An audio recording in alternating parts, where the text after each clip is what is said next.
My name is Natalia Voss. I'm 34 years old, and I am the founder and principal engineer of a structural consulting firm that billed $2.1 million last year. I was disowned by my parents at 32, cut off with a single phone call that lasted 90 seconds. I want you to sit with that contrast for a second, because it matters. A woman my family decided wasn't worth keeping now signs off on the blueprints for 3 mid-rise buildings in 2 states. Let me give you a glimpse of where the story ends up, and then I'll take you back to where it started. Picture a Tuesday afternoon in April, sunlight cutting through the blinds of my office on the 4th floor of a converted mill building in Ravensbrück, Vermont. My father is sitting across from my desk in a chair that cost more than his monthly pension check, and he is asking me, without a trace of shame, for $340,000 out of a settlement he once told me I didn't deserve to have happened to me. My mother is standing by the window, arms crossed, saying nothing, which somehow says more than anything she could speak aloud. And my brother Dominic is pacing behind them both, because Dominic can never sit still when money is on the table. That's where we're headed, but we're not there yet. Before I tell you how it happened, I need you to know I'm grateful you're here, however you found this video, whatever screen you're watching it on right now. If you're driving, please don't watch, just listen. If you're folding laundry, or lying in bed at 11 p.m. with your phone too close to your face, or half listening while dinner burns a little on the stove, drop a comment and tell me where you're watching from and what time it is where you are. It helps me know who's really out here listening to this. And if any part of what I'm about to tell you resonates, hit subscribe, because this channel exists for people who've had to build a life out of the pieces their own families left behind. My father, Walter Voss, once told me at a Thanksgiving table in front of 12 relatives that I was the practical one, which is another way of saying the forgettable one. I was 26 years old, and I had just been promoted to project engineer at Hallbrook & Sons Construction. Nobody at that table asked me a single question about my job. Let me take you back to where this really began, because you can't understand the ending without understanding the years that built it. I grew up in Ravensbrück, a town of about 9,000 people tucked against the Vermont side of the Connecticut River, the kind of place with one diner, one hardware store, and a congregational church that everyone attended even if they didn't believe in much of anything. Our house on Maple Hollow Road smelled like solder flux and my mother's tomato sauce, an odd combination that still catches me off guard sometimes when I pass a hardware store aisle. My father kept the garage lined with HVAC parts and label bins, and Sunday afternoons were for church, followed by pot roast, a routine so fixed I could set a clock by it. My father ran a small HVAC repair business out of our garage. My mother, Renata, worked part-time at the elementary school cafeteria. We weren't wealthy, but we weren't struggling either, not in the visible way. What I remember most from childhood isn't poverty or hardship. It's arithmetic. The arithmetic of attention in my house always worked the same way. My younger brother Dominic, 2 years behind me, got the bigger half of everything, and not because anyone announced it. It just happened, the way water finds the lowest point without anyone directing it there. When I brought home a 98 on a physics exam in 10th grade, my mother glanced at it and said good before turning back to whatever she was cooking. When Dominic brought home a 74 on the same exam 2 years later, my father took him out for ice cream and told him effort mattered more than grades, that some people just weren't book people, that Dominic had real charm, which would take him further in life than any test score. I was 15 the first time I noticed the pattern had a name, though I wouldn't have called it favoritism back then. I just called it normal. Dominic got a used Jeep Wrangler for his 16th birthday, cherry red, that my father spent 3 weekends fixing up in our garage. I got a bus pass and a part-time job at the hardware store, which my parents framed as building character. I worked 22 hours a week starting at 15, folded that money into a savings account, and by the time I graduated high school in 2010, I had $6,400 saved, enough to cover half of my first year at the University of Vermont, where I'd been accepted into the civil engineering program on a partial academic scholarship worth $9,200 a year. That scholarship, and what happened around it, was the first real fracture, though it wouldn't fully break until years later. The summer before my sophomore year, my father sat me down at the kitchen table, the same table where Dominic's report cards got celebrated and mine got a nod, and told me the family needed me to withdraw for a semester and work full-time. His HVAC business had lost a contract with a property management company that managed 40 rental units, and the loss was costing him roughly $2,800 a month in recurring revenue. He wanted me to take a semester off from a $9,200 scholarship, a scholarship that required continuous enrollment to keep, and hand over what I'd earned from a full-time job to cover the gap. Dominic, who was 17 at the time and had just failed out of a summer welding certification program that cost my parents $1,100, wasn't asked to do anything. I remember sitting at that table and feeling something shift in my chest, a kind of cold clarity I hadn't had before. I said no. Not an angry no, not a tearful no, just a flat, steady no, the first one I'd ever given my father in 19 years of life. I told him I would find a part-time job on campus and send home what I could, but I would not withdraw from school, because withdrawing meant losing the scholarship permanently, and losing the scholarship meant losing the only path I had that didn't run through this house. My father didn't yell. He just looked at me for a long moment and said, "You've always been the one who thinks the rules don't apply to you." Then he got up and left the room. My mother didn't speak to me for 11 days. I want to be clear, because it matters for understanding the years that followed. I did help. I got a job at the campus library for $8.75 an hour, 18 hours a week, and I sent home $150 a month for the next 2 years, which is money I never saw again in any form. Not gratitude, not acknowledgement, not even a birthday card that mentioned it. Meanwhile, Dominic, who never worked a single semester of his community college enrollment, received $400 a month from my parents for expenses, on top of full room and board since he stayed at home. I graduated in 2014 with a bachelor's degree in civil engineering and $11,000 in student loans, which I paid off entirely by 2019 through a combination of aggressive budgeting and overtime hours at my first engineering job. Dominic dropped out of community college in his third semester and spent the next several years bouncing between jobs: a landscaping crew, a stint selling insurance he was never licensed to sell, 6 months managing a friend's food truck that folded owing $14,000 in supplier debt. Every one of these ventures ended with my parents quietly absorbing the loss. I know because my mother mentioned it once, almost proudly, at a family dinner in 2016. We just believe in giving Dominic room to find himself. Nobody had ever offered me room. I'd been handed a ledger before I understood what a ledger was, and I'd been expected to balance it alone. There's a specific memory I keep returning to from that stretch of years, one I didn't understand the weight of until much later. I was 19, home for winter break, and I found my mother's old recipe box in a kitchen drawer, the kind with handwritten index cards. Tucked behind a card for Apple Crisp was a folded piece of paper, a list she'd apparently made years earlier, titled simply Kids. Under Dominic's name she'd written things like needs encouragement, sensitive, big dreamer. Under mine, in the same looping handwriting, she'd written independent, doesn't need much, fine on her own. I remember standing in that kitchen holding the paper, feeling something settle into place that I'd sensed my whole childhood but never seen written down in ink. It wasn't cruelty, exactly. It was worse in a way, because it was so matter-of-fact. My mother hadn't decided to neglect me. She'd simply decided, at some point I couldn't pinpoint, that I didn't require the same investment Dominic did, that my competence was itself a kind of self-sufficiency that excused everyone else from showing up. I put the paper back exactly where I found it and never mentioned it to her. Not once, not even years later when I might have had the standing to. By 2018, I was 26 and working as a project engineer at Hallbrook & Sons Construction, a mid-sized commercial contractor based 40 minutes from Ravensbrook and White River Junction. I was good at the work, methodical, precise, the kind of engineer site foreman trusted because I caught the errors that saved them from six-figure liability headaches. My salary that year was $71,000, respectable for someone 2 years out of a certification track, and I was on a clear path toward a project management role. Dominic, at 24, was working part-time at a brewery supply distributor and had started talking, with increasing seriousness, about opening his own microbrewery in Ravensbrook. He called it Voss Brothers Brewing, even though there was no brother involved besides himself. I think the name was meant to sound established, like it had history behind it. My father loved the idea instantly and completely, the way he loved every idea Dominic had, regardless of feasibility.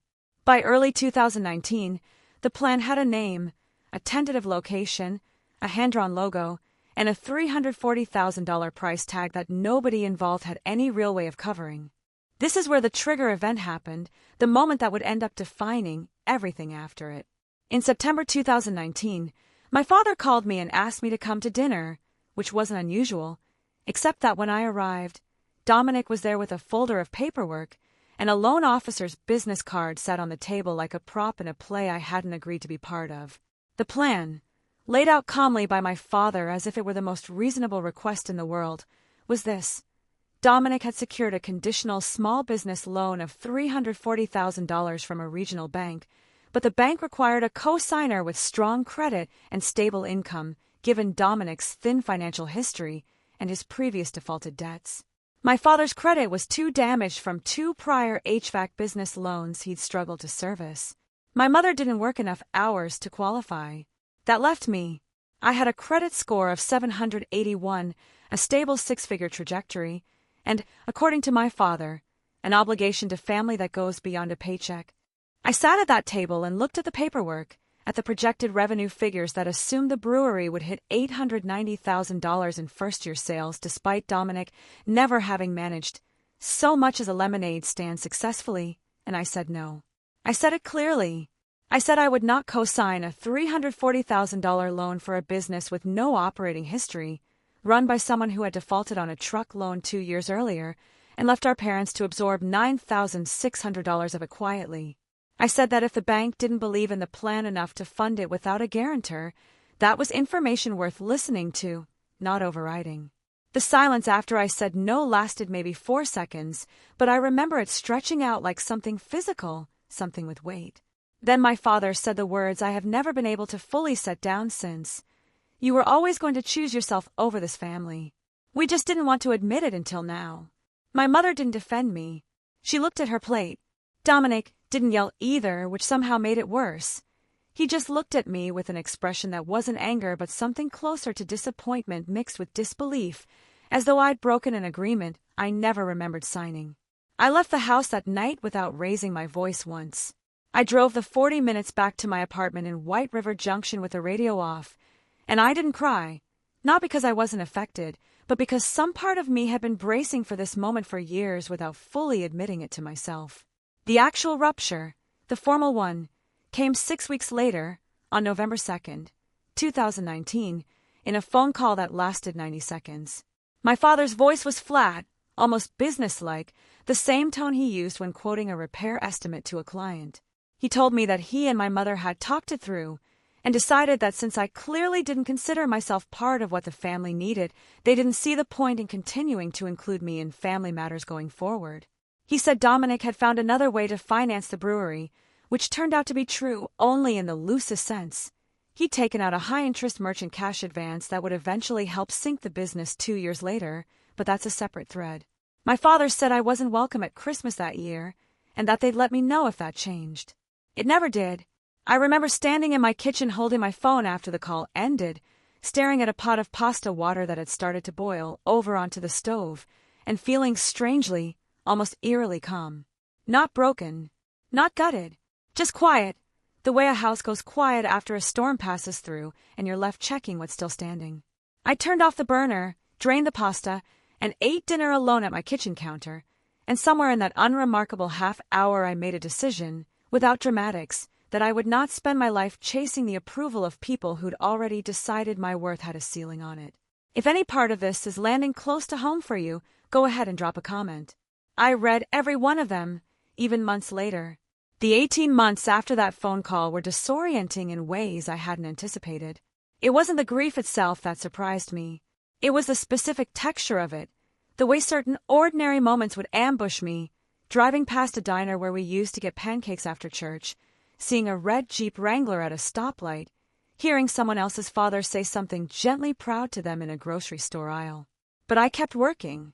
In March 2020, Hallbrook & Sons promoted me to senior project engineer, a title bump that came with a salary increase to $89,000 and oversight of a $6.4 million renovation project on a 5-story mixed-use building in downtown White River Junction. It was on that job site, on the morning of June 17, 2020, at 7:22 a.m., that an improperly secured scaffold system on the building's east face gave way while I was doing a routine inspection walk. I fell 11 feet onto a stack of rebar and concrete debris. I don't remember the fall itself, only the moment I woke up in an ambulance with a paramedic named Curtis asking me to squeeze his hand, and my left hand wouldn't respond the way it should have. The injury was serious. 2 fractured vertebrae, T11 and T12, along with nerve damage that left me with partial paralysis and chronic pain radiating down my left leg, a condition my neurologist would later formally diagnose as complex regional pain syndrome secondary to spinal trauma. I spent 9 days in the hospital and then 4 months in intensive physical therapy, relearning how to walk without the specific, unpredictable buckling that had replaced my normal gait. During those 4 months, my parents did not call. They did not send a card.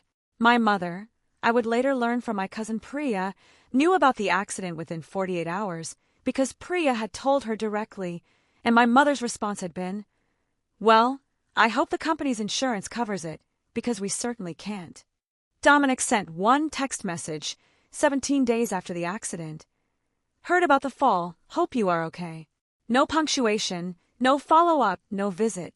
I was 30 years old, relearning to climb stairs using a cane, and the family that had once measured my worth in ledgers didn't consider a hospital bed reason enough to show up. I remember lying in that hospital bed on the 3rd night, staring at the acoustic ceiling tiles, doing something I hadn't let myself do in over a year, counting. Not money, not dates, just people. I made a mental list of everyone who had reached out since the accident, and I kept coming up short of a full hand. My coworkers from the site had sent a group card, signed by 14 people. My cousin Priya had called twice. My physical therapist's intake coordinator, a stranger named Beth, had been kinder to me on the phone that week than my own mother had been in 18 months. There's a particular kind of loneliness that comes from being surrounded by machines that beep on schedule and nurses who check on you every 4 hours out of professional obligation, while the people who are supposed to love you unconditionally can't manage a single phone call.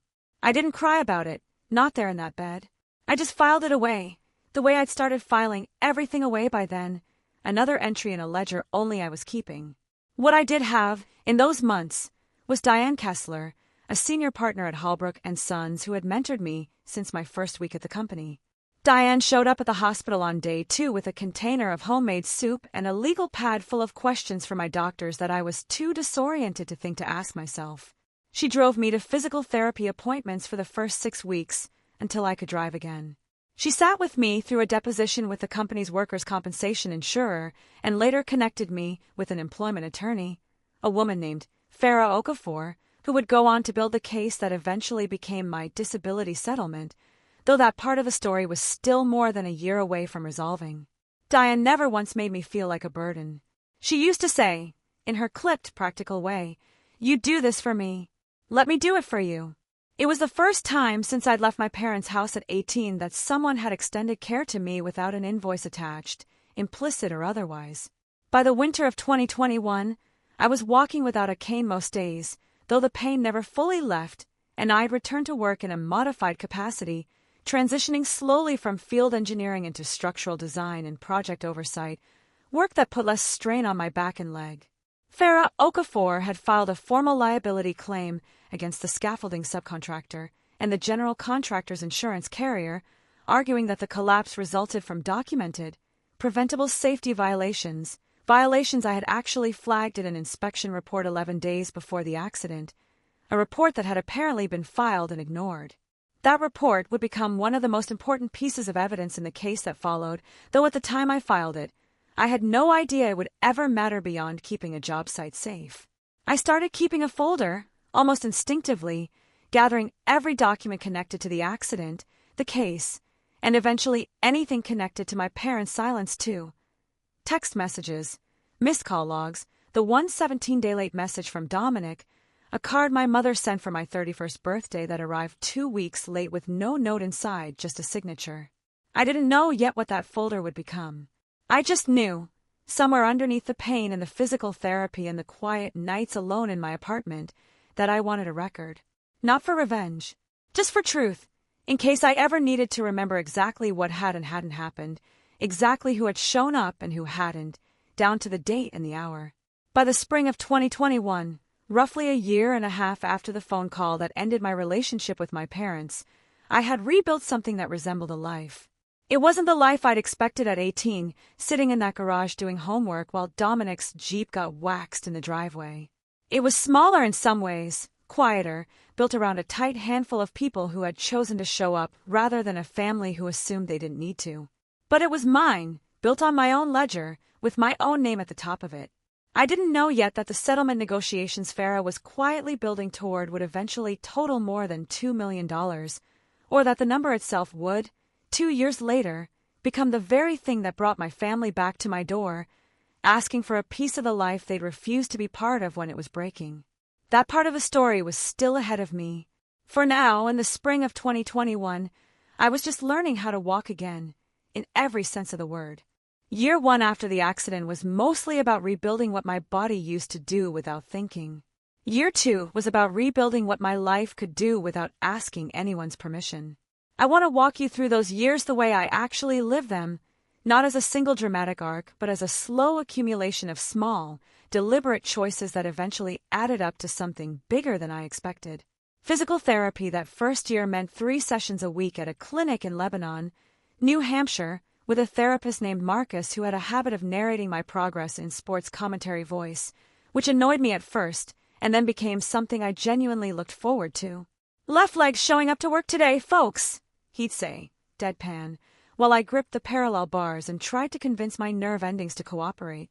By January 2021, I could walk 200 feet without the cane. By June, I could manage a full mile, slowly, with a noticeable hitch in my gait that never fully disappeared and that I've made a kind of peace with in the years since. The pain never left entirely either. Some mornings I wake up and my left leg feels like it belongs to someone else, a dull electrical hum running from my hip to my ankle, and I've learned to work around it the way you learn to work around anything chronic. Not by conquering it, but by building a life that has room for it. I remember Marcus telling me, near the end of my formal treatment in early 2022, that the goal was never going to be getting back to exactly who I was before the accident. "That person's gone," he said, not unkindly, just matter-of-factly, the way you describe a load-bearing wall that's already come down. We're building the next version. Different foundation, still standing. I've thought about that line more times than I can count in the years since, usually in moments that had nothing to do with my leg at all. By the fall of 2021, I was back to full-time work at Hallbrook & Sons, though my role had shifted permanently out of field engineering and into structural design and project oversight, a change my orthopedic surgeon had recommended and that Diane had quietly advocated for with the partners on my behalf. My salary that year climbed to $96,000, and I was assigned lead design responsibilities on a $9.8 million mixed-use development in Lebanon, New Hampshire, my first project as the engineer of record rather than a supporting member of someone else's team. The role suited me in ways field engineering hadn't fully allowed. I spent my days at a drafting station rather than on scaffolding, running structural load models and reviewing shop drawings, work that let my body heal while my professional standing kept climbing regardless. I kept a folder back then, an actual physical accordion folder with 12 tab sections, sitting in the bottom drawer of my filing cabinet at home. It started as a place to store medical records and insurance correspondence related to the accident, but by 2021 it had quietly expanded into something else entirely. One tab held copies of every safety inspection report I'd ever filed, including the one from 11 days before the scaffold collapse, the one that had been submitted and ignored. Another tab held printouts of every text message, email, and voicemail I'd received, or failed to receive, from my parents and Dominic since November 2019.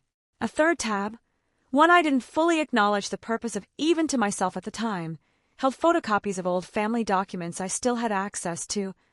A copy of my father's will as it existed in 2015, back when I'd still been listed as a co-beneficiary alongside Dominic, a document I'd found by chance in a box of my own belongings I'd retrieved from my parents' garage before the estrangement, and had simply never thrown away.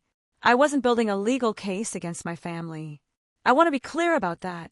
I was building a record, because somewhere in the hospital that summer I'd learned that memory alone isn't reliable enough to protect you, and that the people most likely to rewrite history in their own favor are usually the ones who benefit most from you forgetting the details. The documentation habit paid off in a way I hadn't anticipated when Farah Okafor's case against the general contractor and the scaffolding subcontractor moved into formal mediation in January 2022. My inspection report, dated June 6, 2020, 11 days before the collapse, explicitly flagged that the east face scaffold anchoring did not meet the load specifications outlined in the project's own safety plan.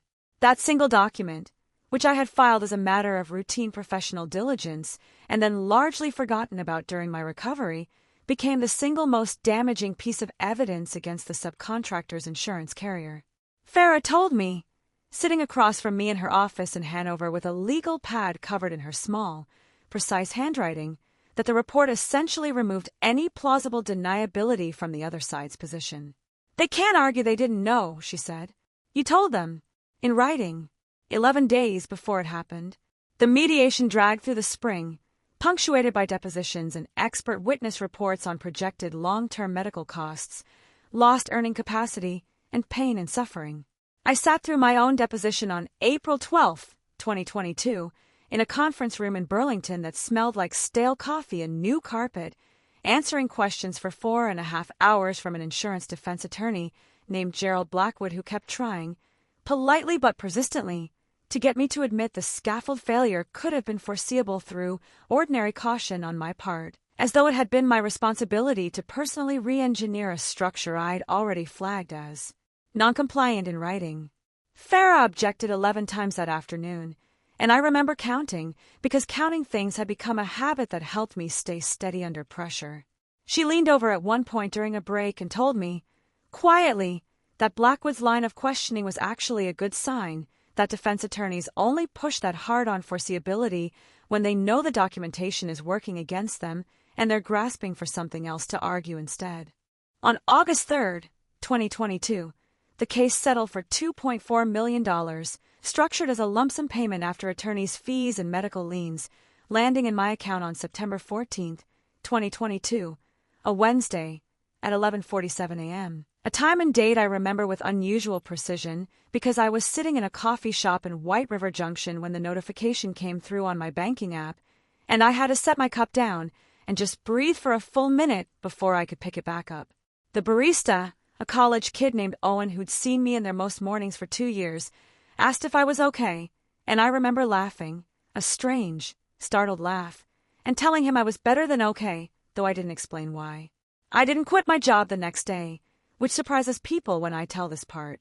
I kept working at Holbrook & Sons for another 14 months, partly out of loyalty to Diane, and partly because I wasn't ready to stake my entire professional identity on a number that had come from something as traumatic as that scaffold collapse.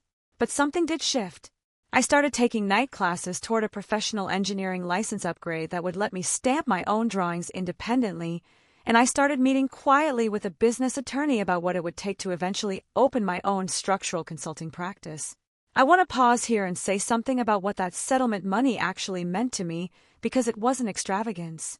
I didn't buy a sports car or a vacation home. I paid off my remaining student debt from a prior refinance.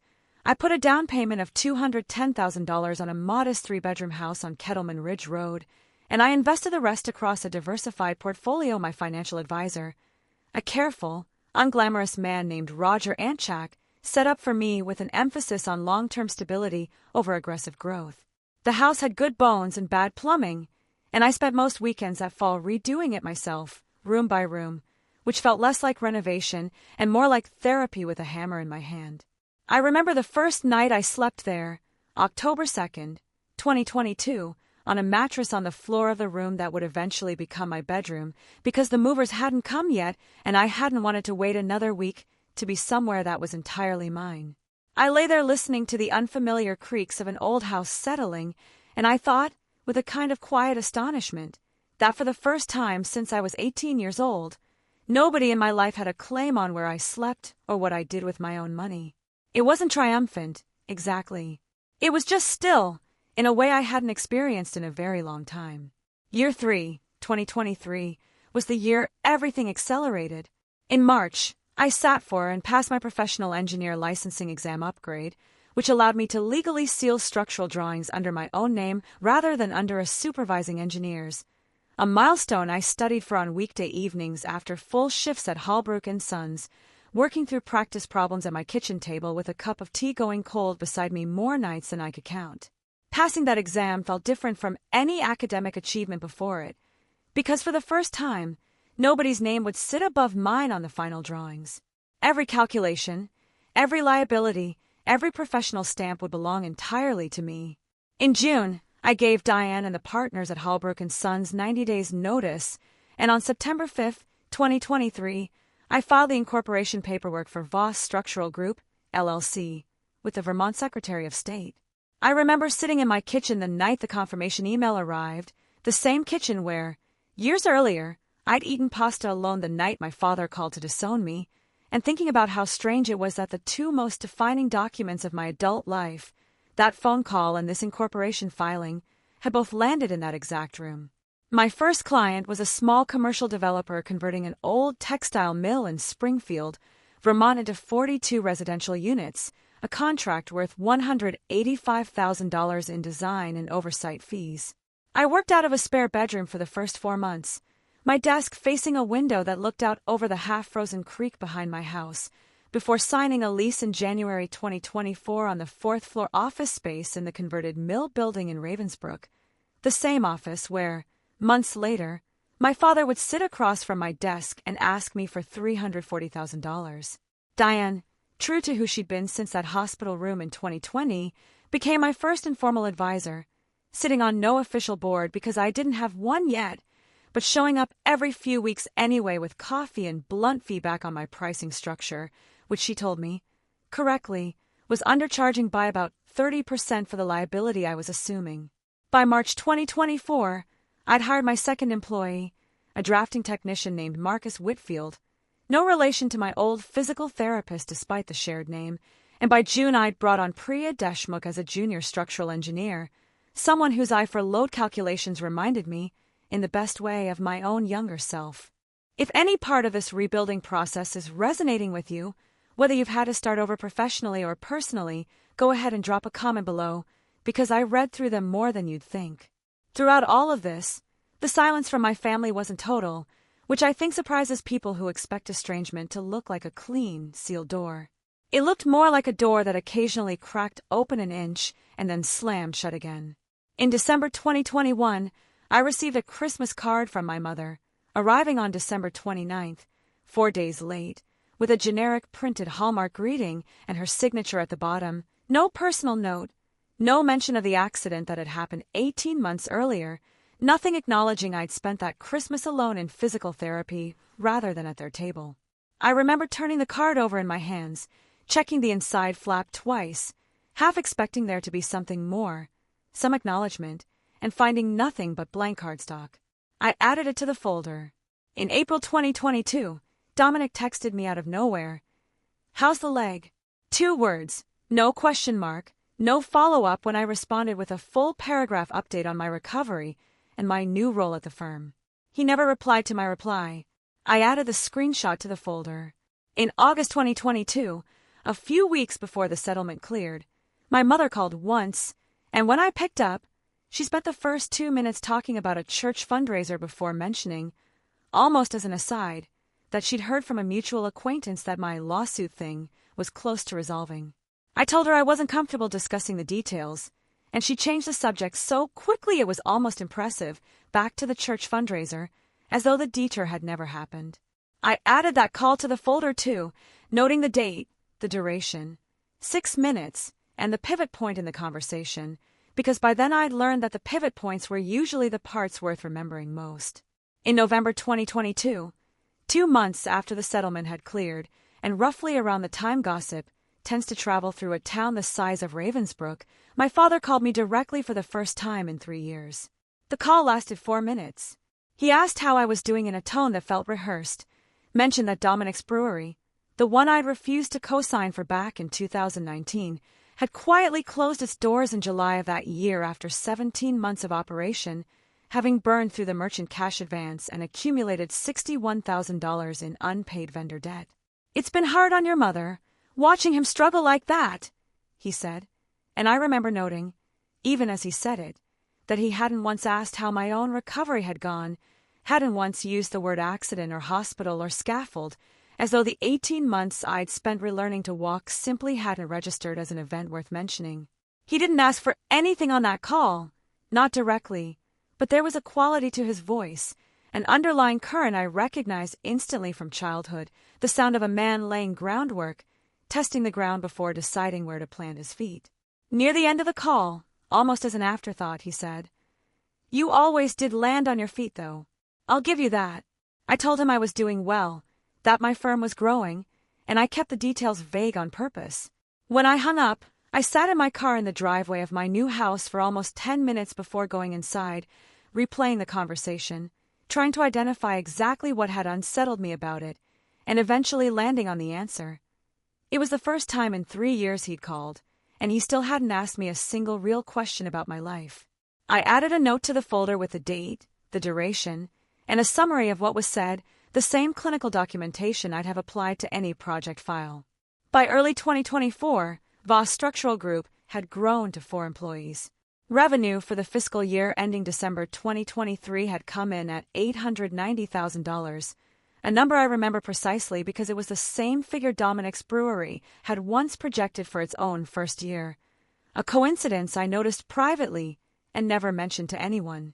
By the spring of 2024, we'd landed a contract that would define the firm's next chapter, structural engineer of record for a $14 million mixed-use redevelopment in Woodstock, Vermont, a project prominent enough that the regional business journal, the Upper Valley Business Ledger, reached out to do a feature story on the firm's growth.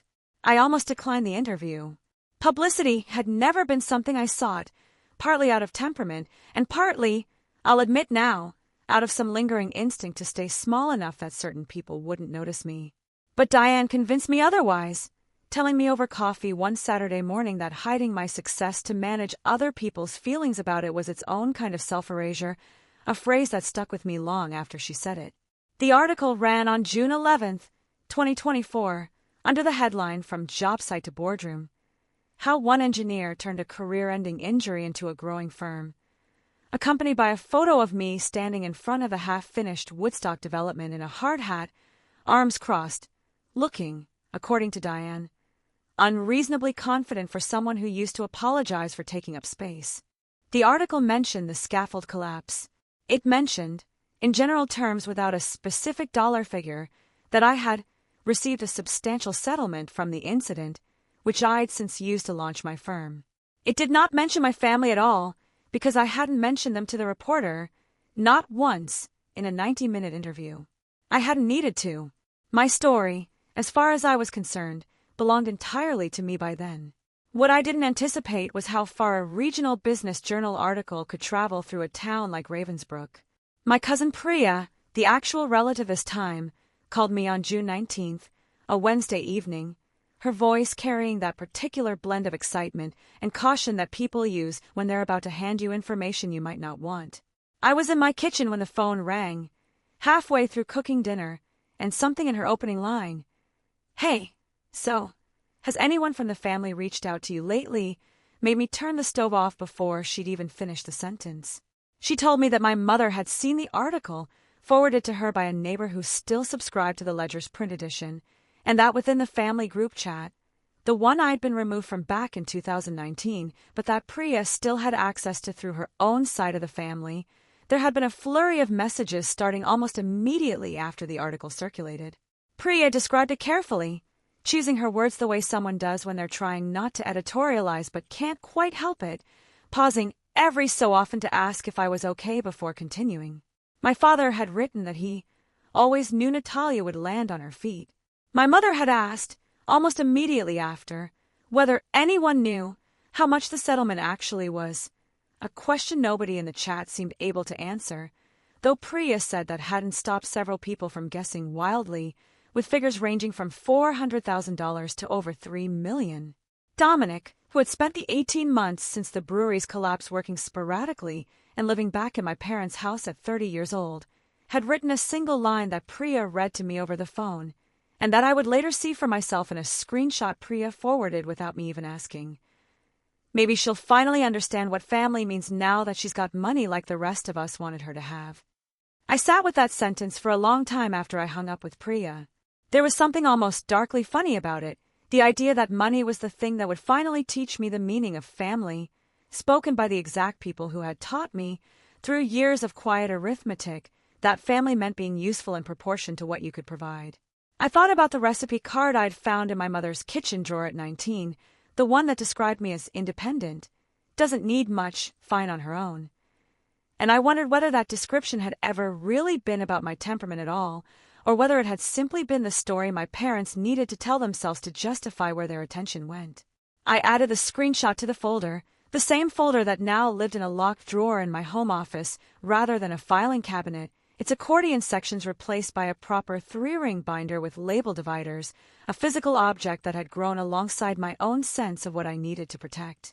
I didn't reach out to any of them after that conversation with Priya. I went to work the next morning the same as any other day, reviewed load calculations for the Woodstock project with Priya Deshmukh, sat in on a client call about foundation costs, and drove home at 6, and if you'd asked me in that moment whether anything had changed, I might have told you no. But something had shifted, quietly, the way weather shifts before a storm arrives, a pressure change you feel in your joints before you see a single cloud.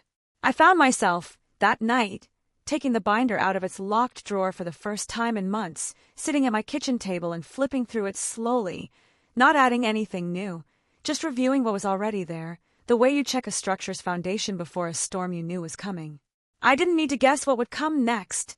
Some part of me had known, since that 90-second phone call back in November 2019, that if I ever built something visible enough, the silence would eventually break itself open from the other side. I just didn't yet know how soon, or how deliberately, that door was about to come knocking, or how carefully I would need to watch what walked through it once it did. The first real contact came on July 2nd, 2024, 13 days after Priya's call, when Dominic texted me directly for the first time in over 2 years. "Hey, been thinking about stuff. Any chance you want to grab coffee sometime? No big deal if not." I stared at that message for a long time before responding, turning it over the way I'd turn over a structural drawing, looking for the load path that didn't quite add up. 2 years of silence, 1 business journal article, and suddenly Dominic wanted coffee, no big deal. I agreed to meet him anyway, partly out of curiosity, and partly because some old, stubborn part of me still wanted to believe reconciliation could be uncomplicated, even after everything.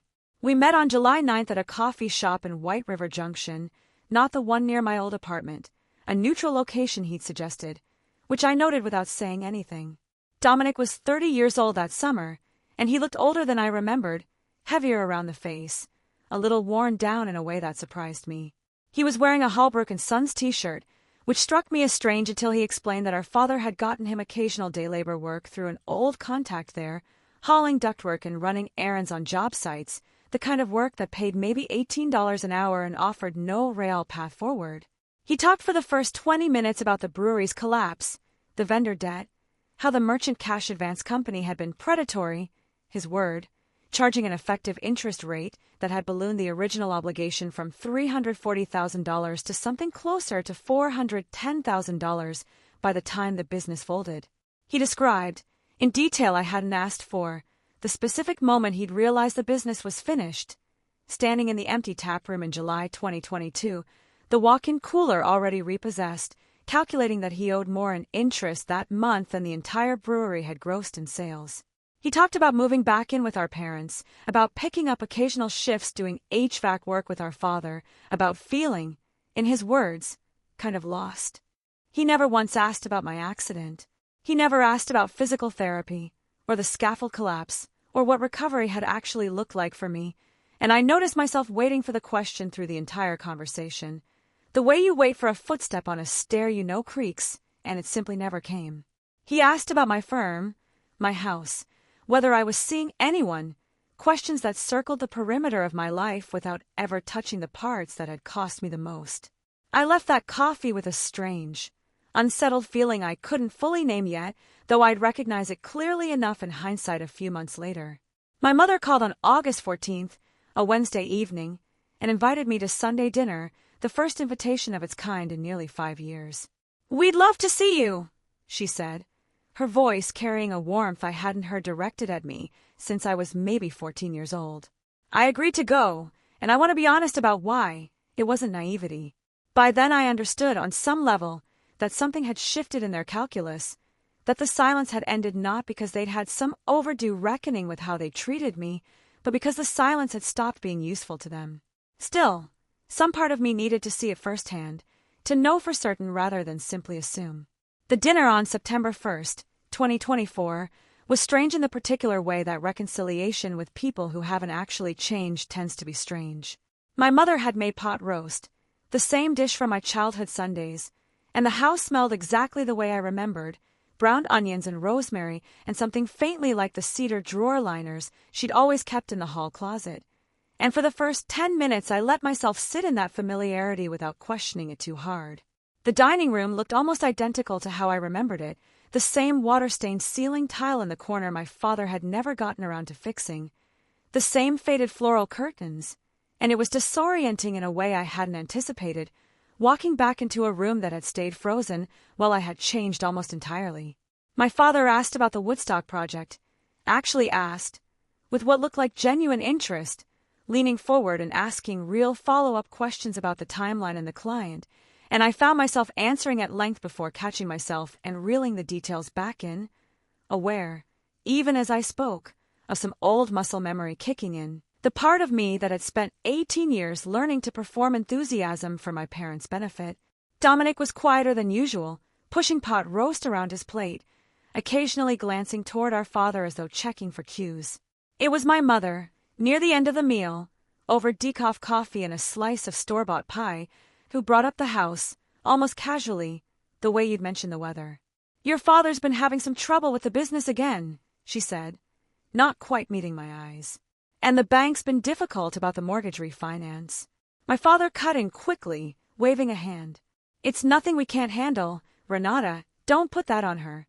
But I noticed the exchange, the quick glance between them, the way my mother's mouth tightened slightly at his interruption, and I filed it away the way I filed everything by then, and drove home that night turning the shape of what wasn't said over and over in my mind, the way you'd examine a crack in a foundation you suspected ran deeper than the visible surface. If any of you have gone through a reconciliation that felt more like a negotiation than a homecoming, I'd genuinely like to hear about it in the comments, because I know I'm not the only one. The confirmation of what I already suspected came on October 23rd, 2024, in a way I hadn't anticipated. Priya called again, this time sounding less excited and more hesitant, the tone of someone about to hand over information she knew would land hard. She told me that my Aunt Miriam, my mother's sister, had accidentally forwarded a message to a wider family group chat that Priya was part of, a message meant only for a smaller thread between my mother, my aunt, and a family friend named Carol who'd known my mother since high school. Priya sent me the screenshot without further comment, and I remember reading it standing in my kitchen with my coat still on, having just walked in from the office. My mother had written, "We're easing her back and slowly. Walter thinks if we push too fast on the house situation, she'll shut us out again like before. Dominic's going to keep working on her too, softening things up. She's always had a soft spot for him, even when she pretends otherwise." Aunt Miriam had responded, smart, "Don't mention numbers yet. Let her feel like this is really about family first." My mother's reply, the one that stayed with me longest, read simply, "It has to look like it's about family first, or she won't give us anything." I read that message 4 times before I set my phone down on the kitchen counter and just stood there for a while, still in my work coat, not shocked exactly, because some part of me had already known, but confirmed in a way that still landed with real weight, a kind of blunt force clarity that settled somewhere behind my sternum and stayed there for days. There is a particular grief in having your instincts validated when you'd have preferred, on some quiet level, to be wrong, in having the more cynical part of yourself proven right about people you'd once hoped, against evidence, might actually be capable of change. I forwarded the screenshot to my own phone's cloud backup, printed a hard copy the next morning at the office, and added it to the binder, now filed under a new tab I labeled simply 2024, the year the silence had finally broken open exactly the way I predicted it would, for exactly the reasons I'd predicted. In November 2024, I scheduled a meeting with Farah Okafor, not about the old settlement case, which had long since closed, but about something new.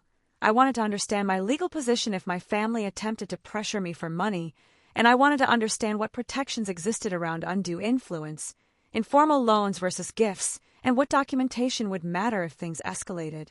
We met in her Hanover office on a gray Thursday afternoon, the same conference room where I'd once sat through my own deposition 3 years earlier, and there was something almost circular about being back there under such different circumstances.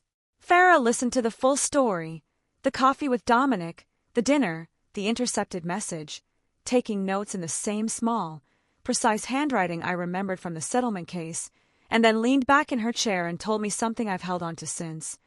The people who plan the ask usually don't plan for you having a paper trail. Most families count on emotion clouding memory. You've been doing the opposite for 5 years. She advised me to keep documenting everything, to avoid making any verbal promises even in the spirit of politeness, to never sign anything without her review first, and to consider putting my major assets, the house, the firm's ownership structure, into a form that would be harder to informally access or later claim I owed to anyone. She also mentioned, almost as an aside, that if my father did have a genuine financial claim against me, a will provision, an old family agreement, anything with actual legal standing, I should know about it now rather than being surprised by it in the moment, and she offered to help me request a copy of my father's current will and any relevant estate documents, a suggestion that hadn't occurred to me until she raised it. I met with Roger Anchak the following week, sitting in his small office above the credit union in White River Junction, the walls lined with framed certifications and a single photo of his grandchildren, and by December 2024 I'd restructured Voss Structural Group's ownership through a trust arrangement Farah and Roger built together, not out of paranoia, but out of the same instinct that had made me file that scaffold inspection report years earlier, document what's true, and protect what's yours, before someone else gets the chance to rewrite either one. Contact continued through the winter, low-grade and persistent. Dominic texted every couple of weeks, always something small, a meme, a question about how work was going, never anything that felt substantial but always enough to keep a thread of connection alive. My mother called twice in December, once about a recipe, once just to check in, and both times I found myself listening for the pivot point, the moment the conversation would tilt toward money, and both times it never quite arrived, which felt, in its own way, more unsettling than if it had. The visit that made everything unmistakably clear happened on January 18th, 2025, a Saturday, when my father showed up at my house on Kettleman Ridge Road without calling ahead.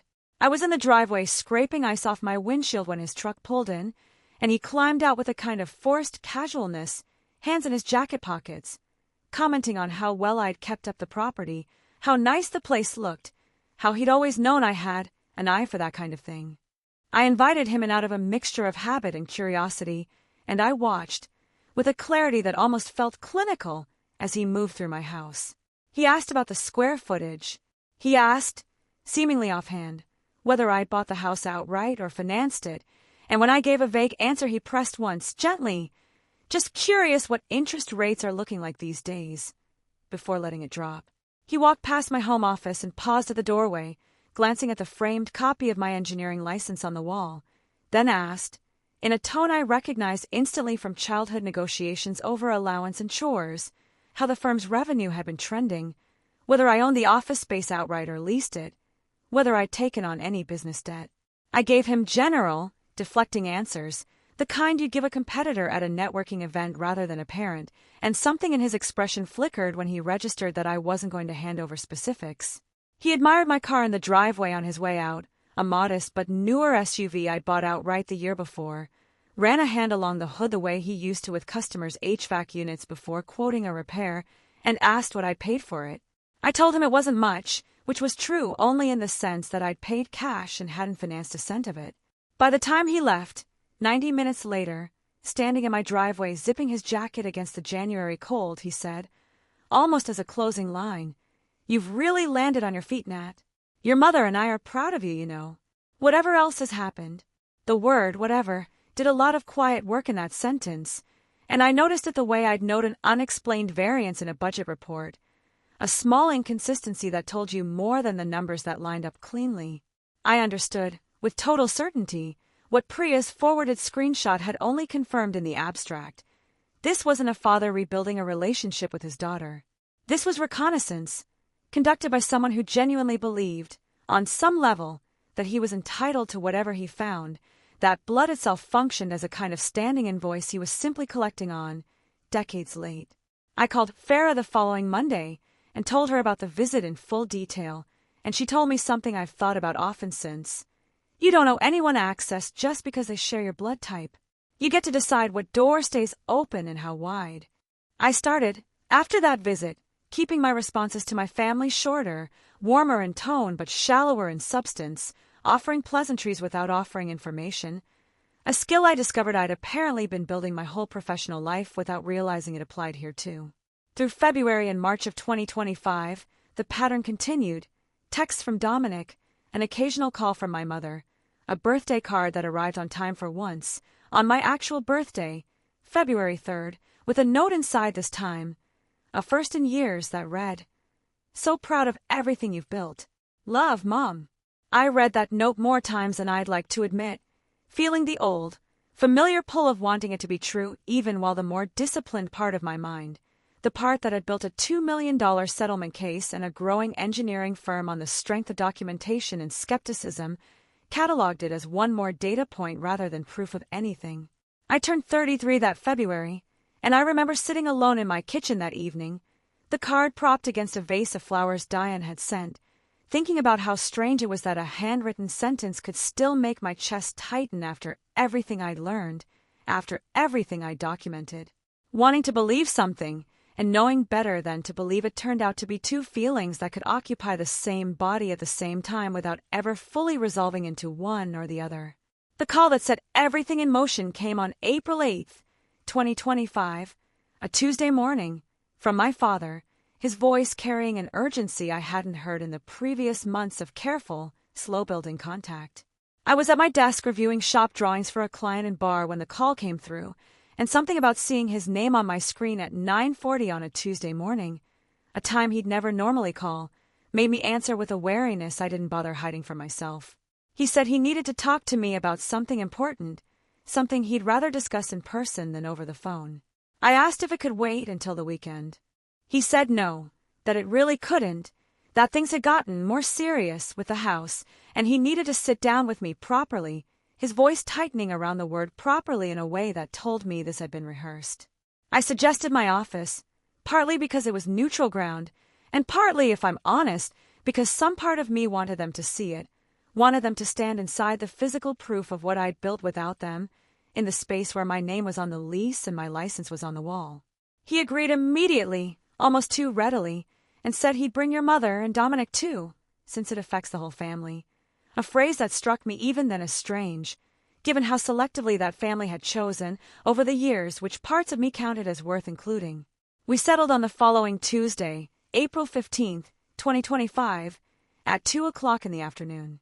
I hung up the phone and sat at my desk for a long moment, looking out the window at the mill building's courtyard below, at the maple trees just starting to bud after a long Vermont winter. I thought about the binder in my locked drawer at home, thick now with 5 years of dates, screenshots, call logs, and photocopies, a record I built not out of bitterness, but out of the same discipline that had kept me alive through a scaffold collapse and a settlement negotiation and a business launch. I thought about my father standing in my home office in January, asking pointed questions about revenue and debt with the practiced casualness of a man conducting due diligence. I thought about my mother's message to Aunt Miriam, the one that had confirmed what my instincts already knew: it has to look like it's about family first, or she won't give us anything. I thought, too, about Dominic's flat, joyless text from all the way back in 2024, the one Priya had first read to me over the phone. Maybe she'll finally understand what family means now that she's got money like the rest of us wanted her to have. I understood, sitting there, that whatever walked through my office door on the 15th wasn't going to be an apology. It was going to be an invoice, dressed up in the language of family, the same language that had once told a 19-year-old girl she was independent, doesn't need much, fine on her own. Conveniently right before that same independence became something to extract from rather than nurture. I called Diane that evening and told her about the meeting, and she was quiet for a moment before saying, simply, You know what this is. You've known for months. The only question now is how you want to handle it. I told her I wasn't entirely sure yet, but that I intended to be ready either way. She offered to come sit in the reception area during the meeting, not in the room, just close enough to be a presence if I needed one, and I found myself, somewhat to my own surprise, taking her up on it. Farah, when I called her the next morning, offered something more specific. A short written summary, on her firm's letterhead, of my legal standing regarding gifts versus loans, undue influence, and the fact that I had no legal or moral obligation, given the documented history, to provide financial support to anyone in my family. You probably won't need to hand it to anyone, she said. But knowing it exists, knowing exactly where you stand, tends to change how a person walks into a room. I printed that summary and slid it into the front pocket of the binder. I spent the week before the meeting doing something I hadn't done in years. I pulled every document in that binder and organized it chronologically from the November 2019 phone call through the January 2025 house visit, printing a clean copy of everything, building what I now understood, without quite wanting to name it yet, into something closer to a case file than a personal record. I labeled each tab by date and category, the way I'd label structural drawings for a client review. Load calculations here, correspondence there, everything cross-referenced and easy to locate under pressure, because if there's one thing 5 years of documenting my own life had taught me, it's that clarity under pressure isn't a personality trait. It's a system you build in advance, long before you need it. On the morning of April 15th, I dressed for work the way I always did, dark slacks, a blazer, low heels that didn't aggravate my leg, and I drove to the office an hour early, sat at my desk with the binder squared neatly in the top drawer, and waited for 2 o'clock to arrive. At 1:52 p.m., my phone buzzed with a text from my father. "Leaving now, I'll be there soon." I read it twice, set the phone face down on my desk, and looked out at the courtyard one more time, at the maple buds just starting to unfurl in the early spring light, and felt something in my chest settle into a kind of stillness I recognized from the hospital, from the deposition room, from every moment in my life that had asked me to stay calm while everything around me threatened not to be. Whatever was about to walk through that door, I was ready to meet it standing exactly where I stood. At exactly 2:04 p.m. on April 15th, 2025, I heard the elevator groan up to the 4th floor, and a moment later my office door opened without a knock, the same way it always had when I was growing up, the assumption baked into the gesture that a closed door in my life was never really meant to apply to them. My father walked in first, wearing a collared shirt I recognized from church, the kind of shirt he saved for occasions he wanted to look serious for. My mother followed a step behind him, holding her purse in front of her with both hands the way she used to hold it in church pews, and Dominic came in last, hands jammed in his jacket pockets, glancing around my office the way a person glances at a house they're pricing before making an offer on it. I stood up from my desk, shook my father's hand because some habits outlive the relationships that built them, and gestured to the 3 chairs I'd set up across from my desk that morning, evenly spaced, no chair closer to me than the others, a small detail I'd thought about longer than I probably needed to. If you've been with me through the first 3 parts of a story, you already know most of what led to this room. If this is the first video of mine you're watching, welcome, and I gently suggest going back to where this started, because the 90 seconds that opens the story will make a lot more sense of the 90 minutes that closed it. Either way, I'm glad you're here for this part, because this is the part where 5 years of quiet documentation finally met the moment it had been waiting for, whether I wanted it to or not. I'd slept badly the night before, which surprised me, because I don't usually. I've built a life, largely out of necessity, on the ability to sleep through most things, deposition mornings, settlement calls, the particular exhaustion of running a growing firm with 7 fewer employees than it has now. But that Monday night I lay awake until almost 1 in the morning, not anxious exactly, more like a structural engineer running load calculations on a beam I already knew would hold, checking the numbers one more time anyway, because that's simply what the discipline requires of you.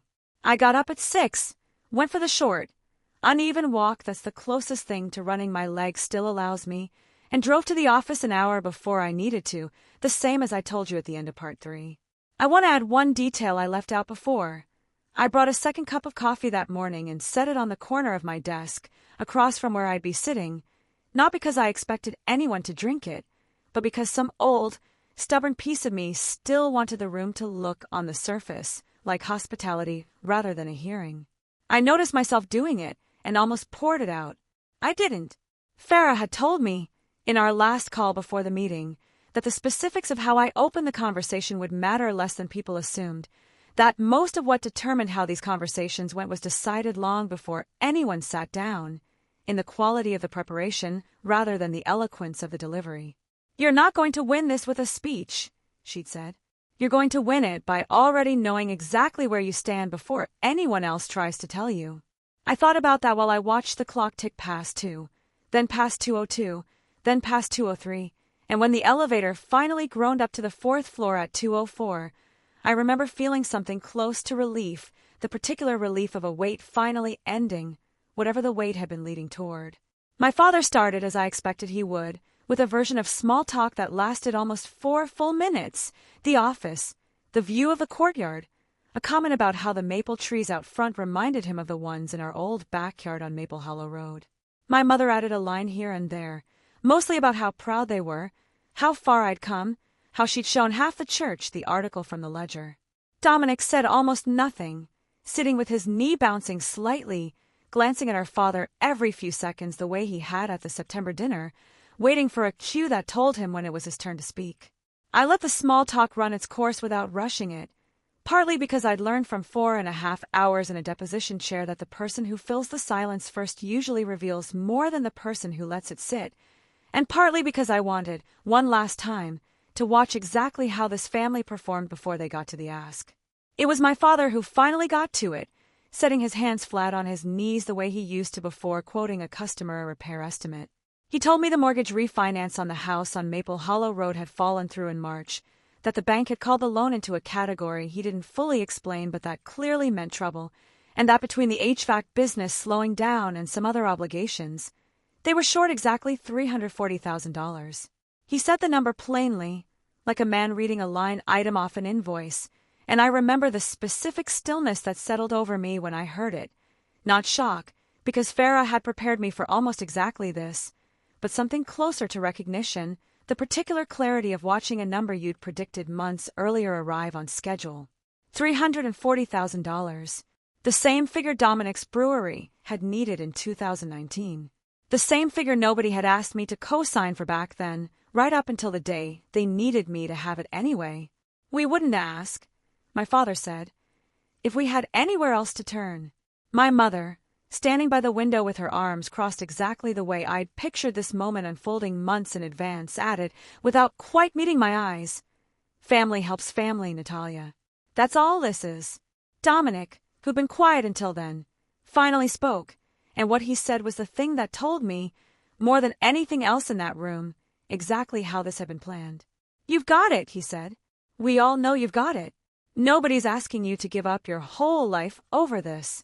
I want you to notice, the way I noticed in real time, that nobody in that room had yet said the word loan. Nobody had mentioned interest, or a repayment plan, or a timeline. They had said family twice and got it once, as though having the money and being asked to hand it over were separated by nothing more than a formality. If you're watching this and you've ever sat across from people who love you conditionally, waiting for the real ask hiding underneath the sentimental one, I want you to drop a comment and tell me how you knew, how you recognized the moment before it fully arrived, because I have a feeling a lot of you know that particular stillness better than you'd like to.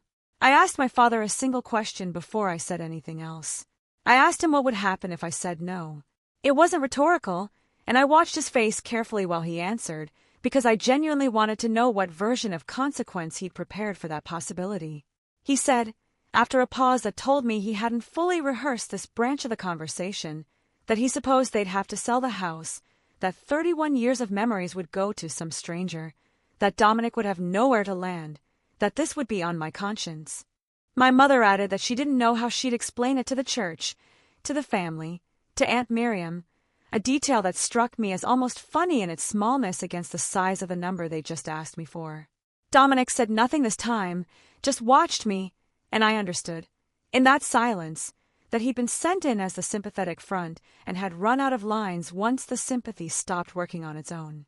I told them I needed to say something, and I asked them to let me finish before responding, the same request I'd have made in a client meeting where the numbers didn't add up and everyone in the room needed to hear the full picture before reacting to any single piece of it. I opened the drawer, took out the binder, threw a ring, label by year, and set it on the desk without opening it, just letting it sit there for a moment, a physical fact in the middle of the conversation. I told them I had documentation, going back to November 2019, of every contact, every silence, every dollar given to Dominic, and every dollar I'd sent home and never seen acknowledged. I told them about the recipe card I'd found in a kitchen drawer at 19, the one that described me as independent. Doesn't need much, fine on her own. And I watched my mother's face when I said it, the exact moment she realized I'd known about that card for 14 years and had simply never mentioned it until the moment it mattered. I told them about the message Aunt Miriam had forwarded by accident, the one where my mother had written that it has to look like it's about family first, or she won't give us anything, and I watched my father's jaw tighten, not in denial, but in the specific way a person's face moves when a plan they thought was private turns out to have been documented the entire time. I didn't raise my voice. I want to be honest about that, because I think people expect a moment like this to end in shouting, and mine didn't, partly because 5 years of preparing for it had burned most of the anger out of me long before that Tuesday afternoon, leaving something calmer and, I think, more durable in its place. I told them that I love them, which was true in the complicated, load-bearing way you can love people who've hurt you without owing them access to your life because of it, but that I would not be giving them $340,000, not as a gift, and not as a loan, not that day and not on any future day contingent on a family relationship being reopened only when it was financially convenient for them to reopen it. I told them I had a letter from my attorney on file outlining exactly why I had no legal or moral obligation to provide that support, and that I hadn't brought it with me because I didn't think I'd need to hand it to anyone in order for it to be true. My father stood up first, his face doing something complicated, somewhere between disbelief and an old, familiar anger I recognized from a kitchen table in 2012. He said I'd always thought the rules didn't apply to me, the same sentence he'd used when I was 19 and refused to withdraw from college, and I remember almost smiling at the repetition, at how little the script had changed in 13 years, even though everything around it had. My mother didn't say anything at all. She just picked up her purse, held it against her chest the way she had when she walked in, and looked at me for a long moment, not with anger exactly, more like the particular disappointment of someone realizing a plan had failed at its final stage. Dominic stood last, and on his way past my desk he said quietly, not quite meeting my eyes, I told them this wouldn't work. It was the closest thing to honesty I'd heard from him in 5 years, and I've thought about it often since, wondering whether he meant it as an apology or simply as a prediction he was relieved to have confirmed. There was one more exchange before they left that I haven't mentioned yet, and I've gone back and forth about whether to include it because it's the part of the afternoon that still catches in my throat a little when I think about it. My mother, purse against her chest, paused at the door and turned back, and for a moment I thought she might say something that broke the pattern, something that wasn't strategy dressed as sentiment. What she said instead was, "You've gotten so hard, Natalia."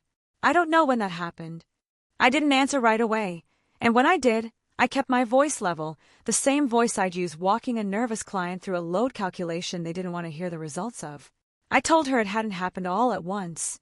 I told her it had happened one unreturned phone call at a time, one missed hospital visit at a time, one recipe card at a time, across roughly 19 years, and that if she wanted to call the result of that arithmetic hard, she was welcome to, but that I'd call it something closer to solvent.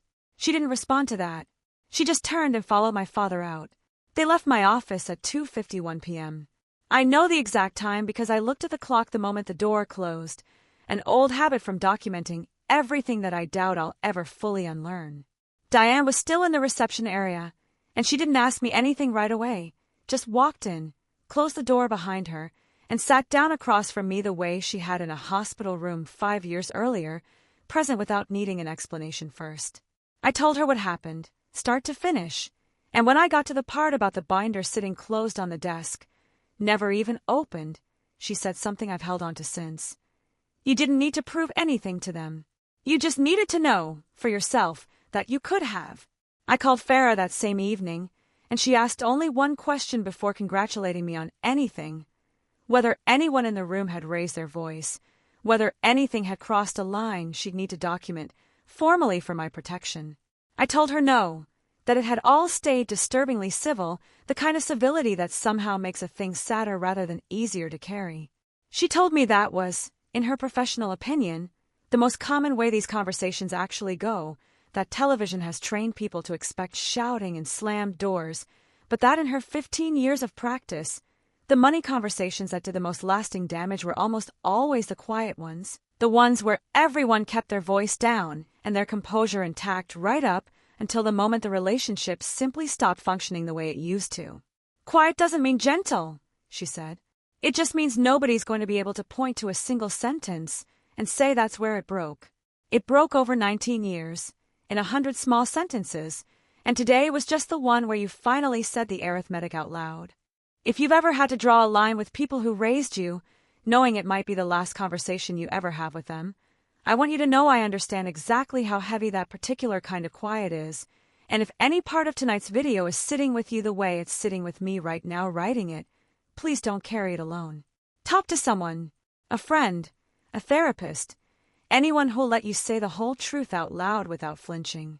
In the weeks that followed, the contact I'd grown used to over the previous 9 months went quiet again, though this time the quiet felt different from the one that had followed the original phone call back in 2019. That first silence had been awound with a name I didn't yet have language for. This one was closer to a door I'd closed myself, deliberately, with both hands, after finally seeing clearly what stood on the other side of it. Dominic texted once, on April 22nd, a single line, "Hope you're doing okay," which I read, considered, and didn't answer, not out of cruelty, but because I'd learned by then that some messages are sent less for the person receiving them than for the sender's own sense of having tried. My mother sent one more card in May, arriving on time for once, with no note inside, just her signature, the same as it had been for years before the brief, strategic warmth of the reconciliation months. I added it to the binder, the way I'd added everything else, and I noticed, filing it under a new tab labeled simply 2025, that my hands didn't shake the way they used to when I did this, that the ritual itself had become less about protecting myself from an ongoing threat and more about closing a book I finally understood the ending of. I went back to work the next morning the way I always did, which surprises people when I tell this part, the same way it surprised people that I hadn't quit my job the day the settlement cleared. I reviewed shop drawings for the Woodstock project, sat in on a client call about foundation costs with Priya Deshmukh taking notes beside me, and left at 6, and if you'd asked me that evening whether anything had fundamentally changed, I might have told you no, the same answer I gave you at the end of part 2 about a different door closing quietly instead of loudly. But something had changed, the way a beam's load path changes permanently once you've tested it past a certain threshold, even if the beam still looks, from the outside, exactly the way it did before the test. I noticed it most in small moments over the following weeks, the way I didn't flinch anymore when my phone buzzed with an unknown number, the way I stopped, almost without deciding to, checking my email for a message that wasn't going to come. Diane noticed it too. She told me, over coffee about 10 days later, that I'd been walking differently, and when I asked what she meant, she said, "Less like you're bracing for something." I hadn't realized I'd been bracing until she pointed out that I'd stopped. If any part of this resonates with you, that particular, unglamorous relief of simply not bracing anymore, I'd genuinely like to hear about it in the comments, because I think it's one of the quieter parts of estrangement that almost nobody talks about, the way the absence of a threat can feel, for a while, disorienting in its own right, almost like your body doesn't fully trust the calm. Priya, my cousin, called one more time in June, and this call felt different from the others. Less like reconnaissance relayed secondhand and more like an actual conversation between two people who'd grown up on opposite sides of the same family weather. She told me that my parents had ultimately sold the house on Maple Hollow Road in July 2025, moving into a smaller rental across town, and that Dominic had taken a full-time position at a warehouse distribution center 40 minutes away, the first steady job he'd held in over 3 years. She said it carefully, the way she always did, not asking me to feel any particular way about it, just handing me the information and letting me decide what to do with it. I told her the truth, which was that I felt less than I expected to feel. a kind of settled neutrality that surprised me more than any dramatic emotion would have. I wasn't glad they'd lost the house. I wasn't sorry either. I had simply, somewhere over the previous 6 years, stopped being the ledger their choices got measured against. By the fall of 2025, Voss Structural Group had grown to 7 employees, and we'd broken ground on the Woodstock mixed-use project in September, on schedule, a milestone Diane and I celebrated with coffee at the same shop where I'd once had to set my cup down and breathe for a full minute after a settlement notification changed my life.